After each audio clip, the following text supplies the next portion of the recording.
পেশাব পায়খানায় যাওয়ার সময়, শৌচাগারে যাওয়ার সময় স্যান্ডেল, জুতা স্যান্ডেল ব্যবহার করা এবং মাথা আবৃত রাখা, এটি সুন্নাহ। রাসূল সাল্লাল্লাহু আলাইহি ওয়াসাল্লাম তিনি এই আমলটি করতেন। কানা রাসূলুল্লাহ সাল্লাল্লাহু আলাইহি ওয়াসাল্লাম, হাদিসে এসেছে, ইযা দাখালাল মারাফাত লাবিসা হিজা ওয়া গাতিয়া রাসা।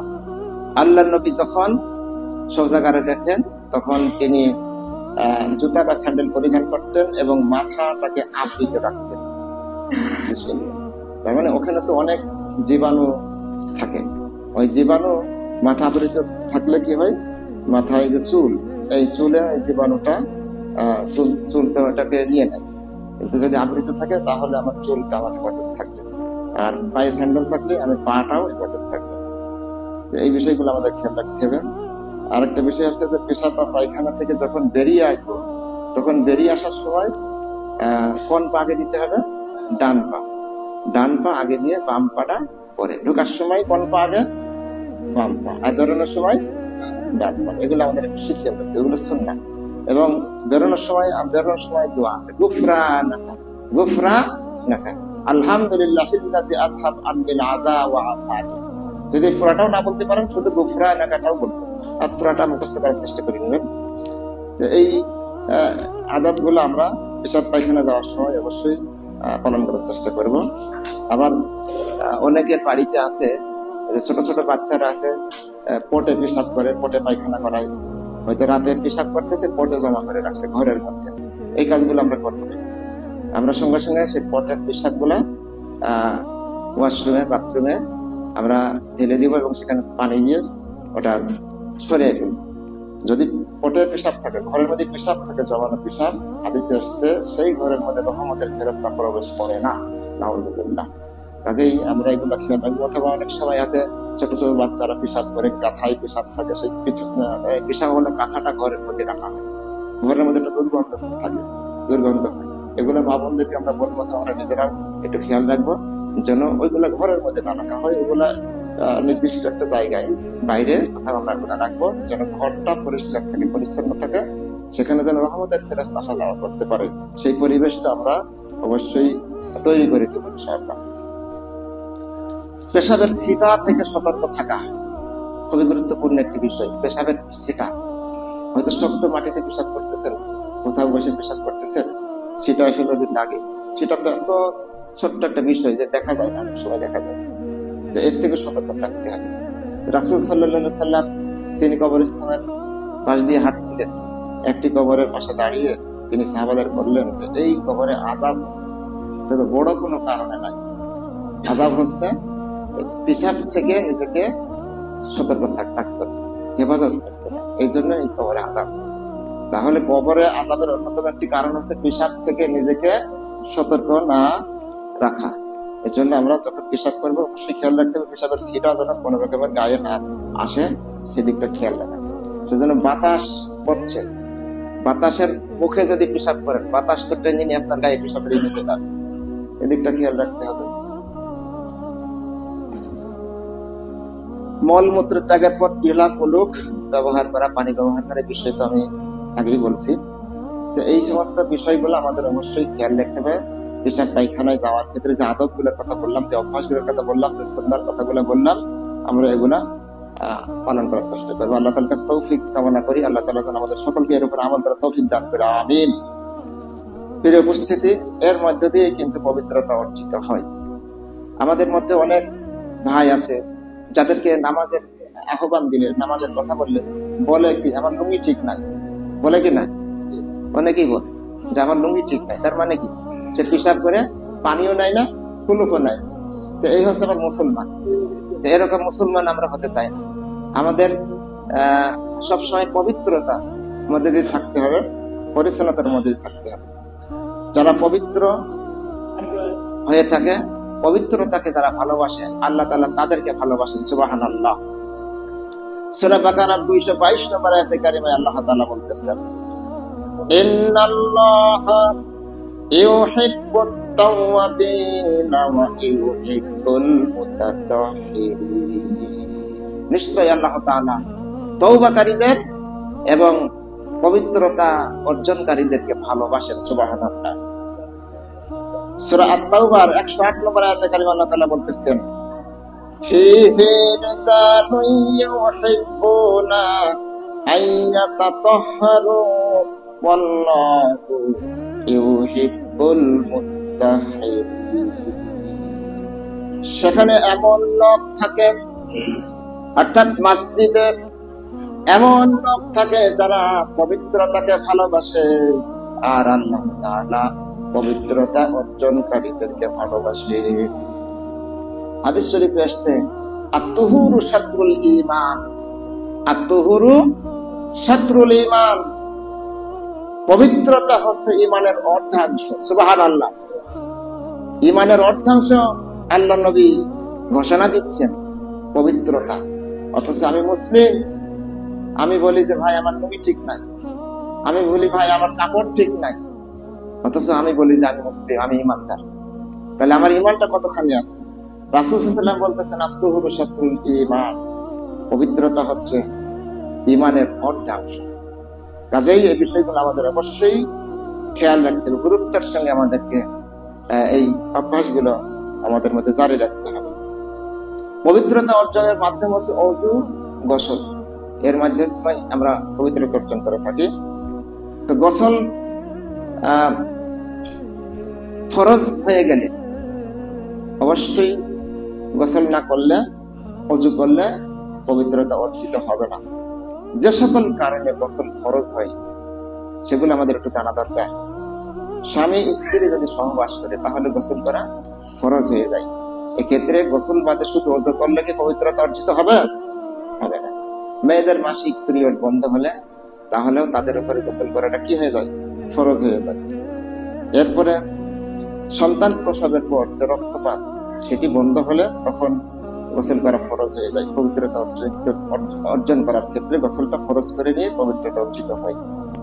এরপরে মৃত ব্যক্তিকে গোসল দিলে, যে সমস্ত মুসলমানরা মৃত ব্যক্তিকে গোসল দেয়, মৃত ব্যক্তির গোসল দেওয়ার পরে যে গোসল দেবে তার উপরে গোসলটা করা ফরজ হয়ে যায়।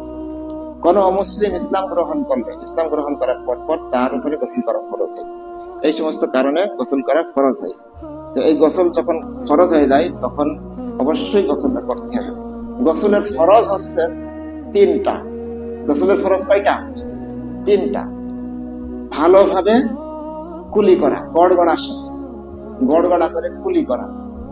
এরপরে নাকের নরম অংশ পর্যন্ত পানি পৌঁছিয়ে দেওয়া, আর সমস্ত শরীর ভালো করে ধোয়া, যেন চুল পরিমাণ জায়গাও শুকনা না থাকে। এই ফরজ 3টা অবশ্যই আদায় করে গোসল করতে হবে।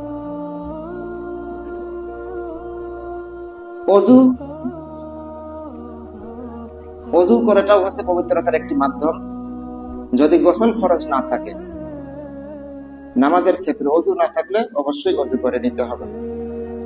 আল্লাহ রাব্বুল আলামিন সূরা আল মায়েদার 6 নম্বর আয়াতে কারিমায় বলেছেন, ইয়া আইয়ুহাল্লাযীনা আমানু ইযা কুমতুম ইলাস সালাতি ফাগসিলু উজুহাকুম ওয়া আইদিয়াকুম ইলাল মারাফিক ওয়া আমসাহু বিরুউসিকুম ওয়া আরজুলাকুম ইলাল কাবাইন। হে ঈমানদারেরা, ইযা কুমতুম ইলাস সালাহ, যখন তোমরা নামাজে দাঁড়াবে, ফাগসিলু উজুহাকুম, তখন তোমরা তোমাদের মুখমণ্ডল ধৌত করে নিবে এবং তোমাদের 2 হাতের কনুই পর্যন্ত ধৌত করে নিবে। আর ওয়া আমসাহু বিরুউসিকুম, তোমাদের মাথা মাসহ করে নিবে। ওয়া আরজুলাকুম ইলাল কাবাইন, এবং তোমাদের 2 পায়ের টাকনু পর্যন্ত ধৌত করে নিবে। এই আয়াতে কারিমার মাধ্যমে আমরা জানতে পারলাম ওযুর ফরজ 4টি। ওযুর ফরজ কয়টি? 4টি। প্রথম হচ্ছে সমস্ত মুখমণ্ডল ভালো করে ধুয়ে নেওয়া। 2 নম্বর 2 হাতের কনুই পর্যন্ত ভালো করে ধোয়া। 3 নম্বর মাথা মাসহ করা। 4 নম্বর 2 পায়ের টাকনু পর্যন্ত ধৌত করা। এই ফরজের কোন একটি বাদ চলে গেলে কি ওযু হবে? ওযু হবে না। পা ধুলাম কিন্তু গোড়ালি যদি শুকনা থাকে ওযু হবে? হবে না।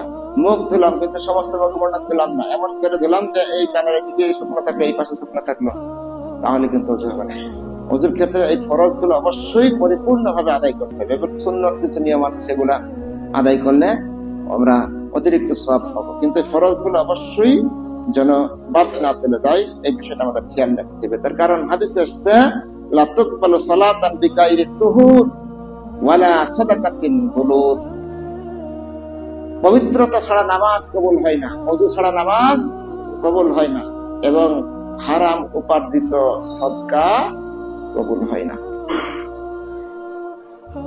এভাবে যদি আমরা ওযু করি তাহলে রাসূল সাল্লাল্লাহু আলাইহি সাল্লামের একটি হাদিস শোনাই। ওসমান ইবনে আফফান রাদিয়াল্লাহু তাআলা থেকে বর্ণিত হাদিস, তিনি বলতেছেন রাআইতু রাসূলুল্লাহ সাল্লাল্লাহু আলাইহি সাল্লাম তাওয়াদ্দা ফা আহসানা উদু সুম্মা ক্বালা, আমি রাসূল সাল্লাল্লাহু আলাইহি দেখতে পেলাম যে তিনি খুব উত্তম রূপে ওযু করলেন। সুম্মা ক্বালা, এরপর তিনি বললেন মান তাওয়াদ্দা হাকাদা, যে ব্যক্তি এইভাবে ওযু করবে, সুম্মা খরাজা ইলাল মসজিদ, এরপর মসজিদে রওনা করবে, লা ইয়ানহাজুহু ইল্লা সালাহ, এবং মসজিদে যাওয়ার উদ্দেশ্য থাকবে শুধুমাত্র নামাজ আদায় করা, এছাড়া অন্য কোনো উদ্দেশ্য নয়, তাহলে গুফিরা লাহু মা খালা মিন যামবিহি, আল্লাহ তাআলা তার পূর্বের সমস্ত গুনাহ ক্ষমা করে দিবেন। সুবহানাল্লাহ। তাহলে এই ফজিলতের ব্যাপারে হাদিস থেকে আমরা যেটা জানলাম, যে ব্যক্তি সুন্দর করে ওযু করে মসজিদের উদ্দেশ্যে বের হবে নামাজ পড়ার জন্য, তাহলে আল্লাহ তাআলা তার গুনাহ খাতা ক্ষমা করে দিবেন। সুবহানাল্লাহ। হাদিস শরীফে আরো আসছে, কেউ যদি ওযু করার পর আসমানের দিকে তাকিয়ে আশহাদু আল্লা ইলাহা ইল্লাল্লাহু ওয়াহদাহু লা শারীকা লাহু ওয়া আশহাদু আন্না মুহাম্মাদান আবদুহু ওয়া রাসূলুহু, এই কালেমা কেউ যদি ওযু করার পরে পাঠ করে, হাদিসে এসেছে ওই ব্যক্তির জন্য জান্নাতের 8টি দরজাই খোলা থাকবে, সে যেই দরজা দিয়ে ইচ্ছা সেই দরজা দিয়ে জান্নাতে প্রবেশ করতে পারবে। সুবহানাল্লাহ। রাসূল সাল্লাল্লাহু আলাইহি সাল্লাম সাহাবাদেরকে বলেছেন, তোমাদের কারোর বাড়ির সামনে যদি একটি নহর থাকে, একটি ঝর্ণা থাকে, এবং ওই ঝর্ণা দিয়ে যদি কেউ দৈনিক 5 বার গোসল করে, তাহলে কি তার গায়ে কোনো ময়লা থাকতে পারে নাকি? সাহাবারা বললেন, না ইয়া রাসূলুল্লাহ, তার গায়ে তো কোনো ময়লা থাকতে পারে না। আল্লাহর নবী তখন বলেছিলেন, ও আমার সাহাবারা, ঠিক এমনি ভাবে আমার যে সকল উম্মতেরা দৈনিক 5 ওয়াক্ত নামাজের আগে ওযু করে নামাজ আদায় করবে, তাদের গায়েও কোনো পাপের ময়লা থাকতে পারে না। সুবহানাল্লাহ। সেজন্য আল্লাহ রাব্বুল আলামিন বলেছেন, ইন্নাস সালাতা তানহা আনিল ফাহশাই ওয়াল মুনকার, নিশ্চয় নামাজ সকল প্রকার অন্যায়, অশ্লীলতা, খারাপ ফাহিশা কাজ থেকে নামাজের মধ্যে থেকে দূর করে দেয়। সুবহানাল্লাহ।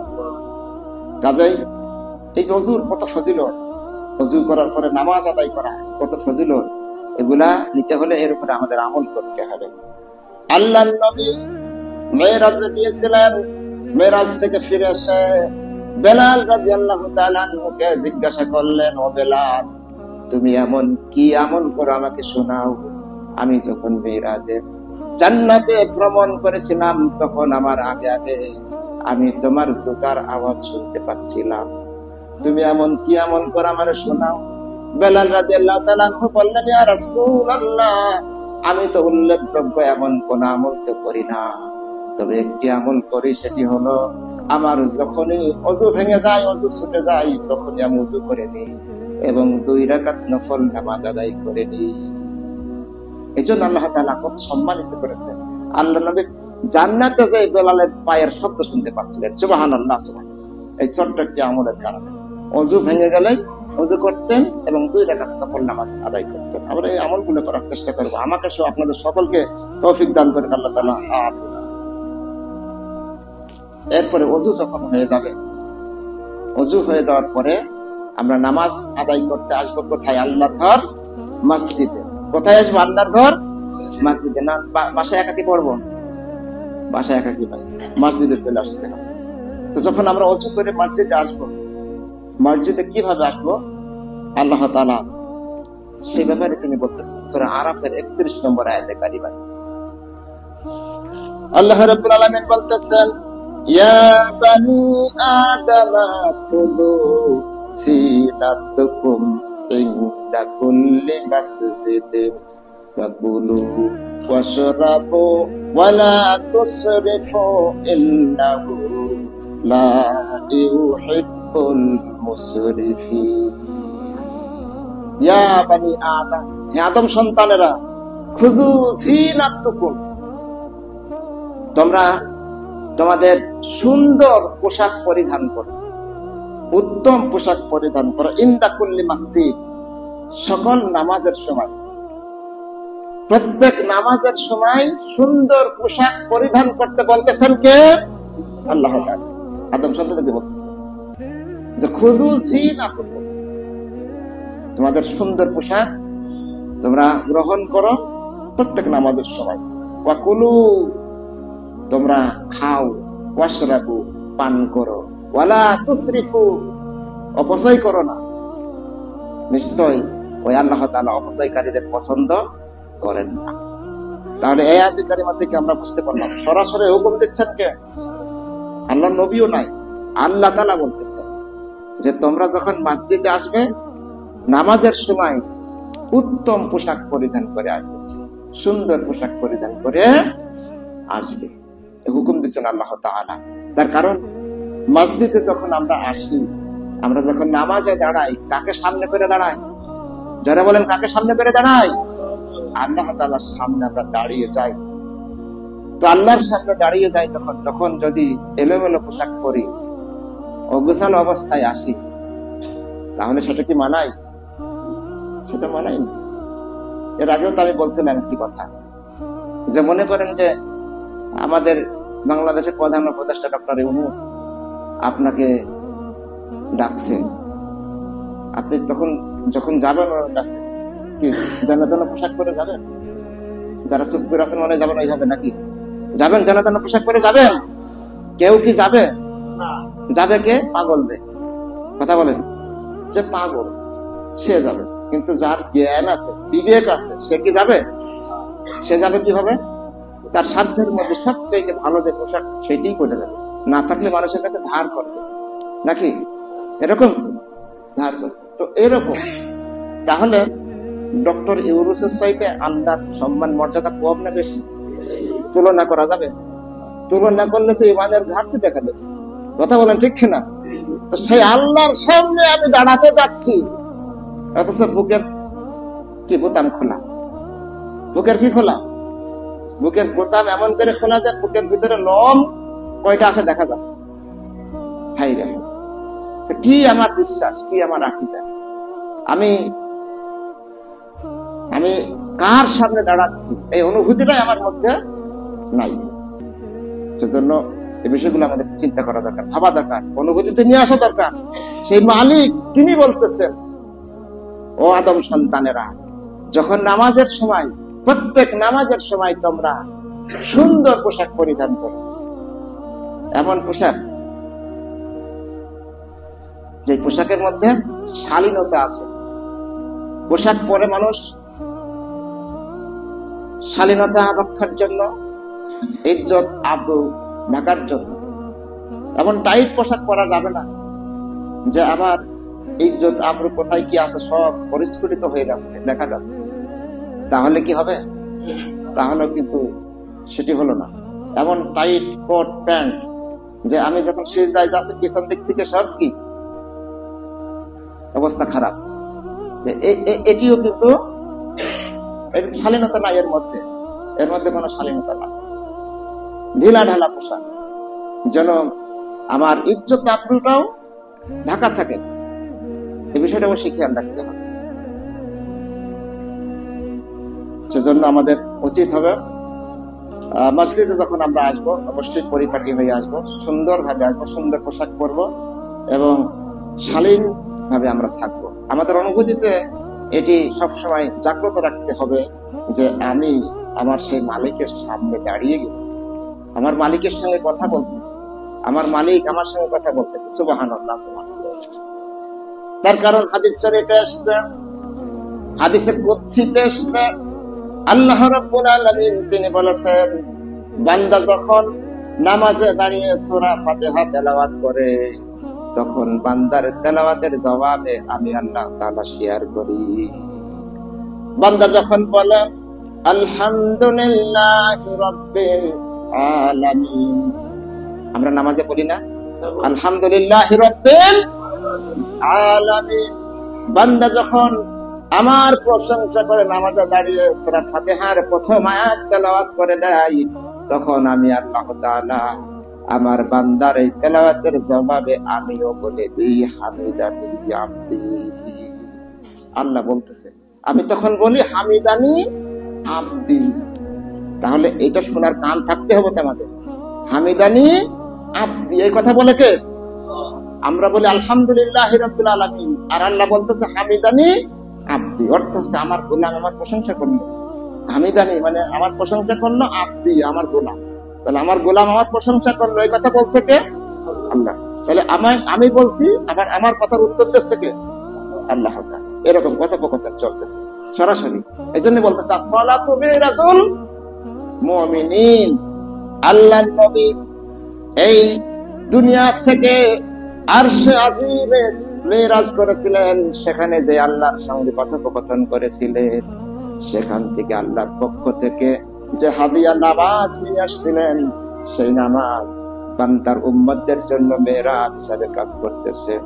আল্লাহর নবী আরশে আজিমে যে আল্লাহর সঙ্গে কথোপকথন করেছিলেন, আর সেই নামাজ তিনি নিয়ে আসছেন, এই নামাজের মাধ্যমে এই দুনিয়ায় থেকে আমরা আল্লাহর সঙ্গে সরাসরি কথোপকথনে যুক্ত হয়ে যাই। সুবহানাল্লাহ, সরাসরি যুক্ত হয়ে যাই। নামাজ পড়তেছি, যা যা বলতেছি তার প্রত্যেকটা কথার উত্তর দিয়ে গেছেন আল্লাহ তাআলা। কাজে এই অনুভূতিটা আমাদের মধ্যে থাকতে হবে। আমি কথা বলছি আমার মালিকের সাথে, আমার মালিকের কাছে আমি চাচ্ছি, তো মালিকের সামনে যখন দাঁড়িয়ে যাব, তখন সেরকম পরিপাটি হয়ে আমরা অবশ্যই আসব।